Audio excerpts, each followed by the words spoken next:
So, Mzansi, renowned South African designer David Tlale has denied the damning rape allegations leveled against him by a former fashion aspirant, Zak. Hey, Mzansi. Hello and welcome to Entertainment News, Mzansi. If you're new to my channel, here for the stories, go ahead, click the subscribe button and, of course, the bell, and you'll never miss an update.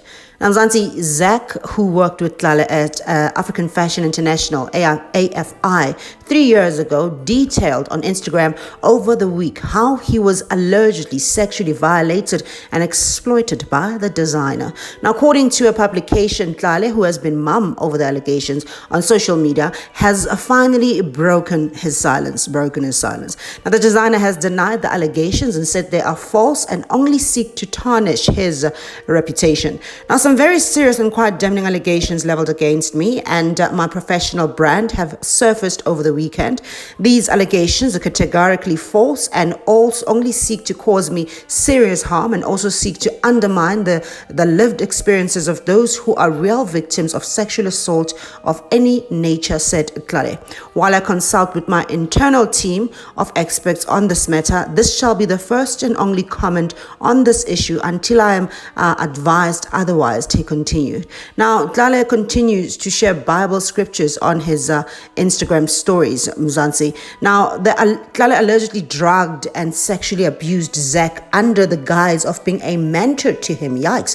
I was charmed and inspired by him, a role model to me at the time. And to cut the long story short, he drugged and sexually abused me. He then exploited me for my skills during the pandemic, Zak claimed on his Instagram, Mzansi. He would ask I write him presses, sponsorship proposals, and other strategies, copy, promise to pay me, often in clothing, but wouldn't actually. And when I'd remind him, he'd get defensive and gaslight me, he continued. Now, he later offered me a job as his PR and comms manager at my most vulnerable. I think 2 weeks out of rehab, unemployed. He played around my desperation for purpose, tricked me down 66%. I calculated less than what both he and I knew I was worth at the time, gaslit me and lied to make me believe he had bigger plans for me in his brand, continued to use me, commented on my body and weight gains in the office during my most insecure days when I was literally gaining weight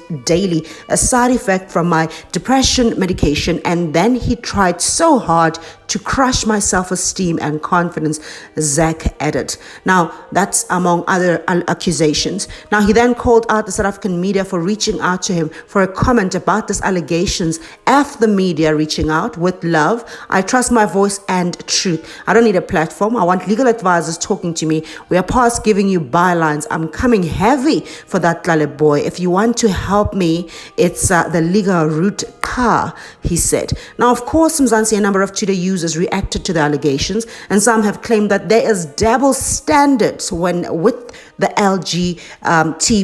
LGBTQI community in regards to rape allegations against a celebrity. Now, one user said the girlies are weirdly quiet regarding these David Tlale accusations. Are they scared of losing their supply of free panties or credit? Whatever, I never liked Tlale. Something about him never sat right with me. Today, we found out he is a rapist. Now, according to the former fashion aspirant who accuses David Tlale of rape, it took him 2 years to realize he had been raped. Maybe open the case so that the appropriate court can determine the truth, said another. Not the first time David Tlale being accused of such, but hey, it is David. He'll get away with it. The alphabet community not saying anything about this David Tlale saga is not shocking, but they are quick to step on someone's neck for having a different view on gender identity. Now, this David Tlale situation just goes to show how issues surrounding men are not taken serious because a man can rape a man. He should take it like a man. When he cries publicly, he's not man enough. Men condemn each other, cry if it was a woman. Those stereotypes have to go. Now, there you have it, Mzansi. This is what's going on Black Twitter, and this is what David Tlale responded to. Now, for me personally, I'm not going to respond, but if you do follow the Tlale and podcast channel, that's when I'm going to add my opinion. Now, do leave your thoughts in the comments section. I love to hear from you, but for now, I will bring you the updates hot just the way you like it.